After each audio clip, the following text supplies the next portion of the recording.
Welcome back, everybody. I was tripping out last night watching a YouTube video about simulation theory. That's where some believe that our reality is just a digital simulation being run for someone's amusement. Well, that led to several weird thoughts, one of which inspired today's video. I thought to myself, simulation theory is basically the theme to the Matrix movies. This led me to think, what if I created a Matrix-type effect, and how would I do it? Well, let me show you what I came up with in Affinity Photo 2. I started with a couple pictures that I found on pixabay.com. This rugged-looking man and these green glowing numbers.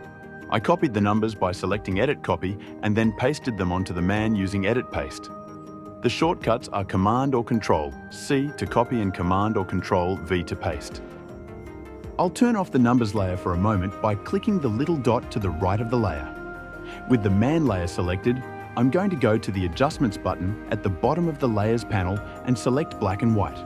Then, I'll drag the adjustment layer onto the man layer to keep things tidy. Next, I'm going to right-click on the man layer and select Duplicate. Command or Control-J will work too. Alright, I'll turn my numbers layer back on by clicking the little dot. Then, I'm going to go to the Blending Modes drop-down at the top of the Layers panel and select Multiply.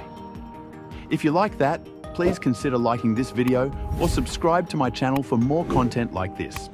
Okay, that looks pretty good as is, but I'm going to try to make it look a little more realistic by using the Displace filter to warp the letters around the contours of the man's face. The first step is to select the duplicate man layer and then go to the Live Filters button and click on Gaussian Blur. Adding a 20 pixel or so blur to this layer will give the displacement filter something to grab onto. Now, I'll select the numbers layer and go back to the Live Filters button. This time, I'll scroll down to Displace.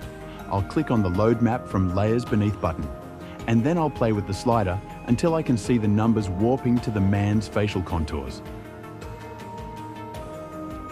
Okay, that looks really nice. Next, I'm going to make a little more room underneath the face. To do this, I'll go to the Crop button on the left-hand toolbar. I'll grab the bottom and drag it down a bit to extend the canvas. Then, I'll click Apply. I want the background to be black, so I'll just go to the Layers tab and select New Fill Layer. Then, I'll use the color wheel to turn the color to black. Now, I'll grab the fill layer and drop it below the others. Excellent. I'm going to go back to the numbers file that I have open, copy it and paste it onto my canvas. I'll move numbers down to the bottom of the image. I'm going to apply some perspective to this layer. Sometimes I like to drag down a guideline from the ruler to help me with this. Okay, now I'll click the Perspective tool on the left toolbar. I'll drag the top two nodes towards the center, and I'll line them up with my guideline. And I'll drag the bottom nodes outward while aligning them with the bottom of my image.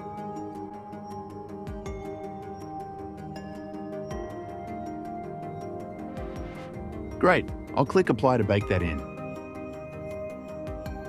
Now, I want to expose the guy's chin a bit more while fading the numbers a bit. So, I'll click on the numbers layer and then click the Mask button at the bottom of the Layers panel. Then, I'll select my paintbrush tool on the left-hand toolbar. I'll make sure my color is set to black. And I'll go up to my brush properties and make sure the opacity is about 75%, the flow is around 70%, and the hardness is around 25%. I'll paint on the top of the numbers layer to reveal the guy's chin. At the same time, I'm fading out some of these numbers at the end so the edge doesn't look so hard. Okay, that looks pretty good. Now to add the words Matrix Effect. I'll click on my Artistic Text tool from the left-hand toolbar.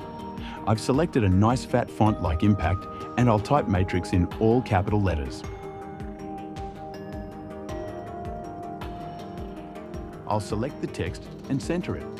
Then I'll click Command or Control-J to duplicate the word. I'll drag it below and then select the text and type the word Effect over it.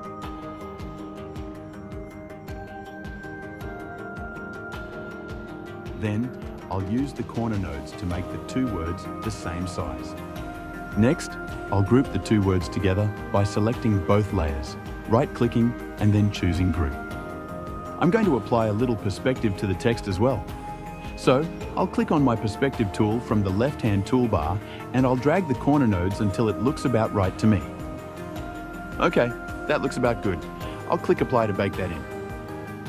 Finally, I'm going to click on the FX button at the bottom of my Layers panel. I'll add a black color overlay to the text.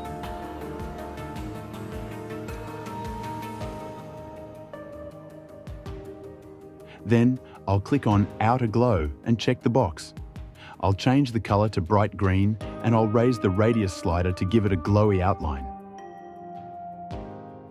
Let's crank that up a little more. There, that looks good. All right, that's about it for today. If you learned something and want to see more of this kind of content, please click those like and subscribe buttons.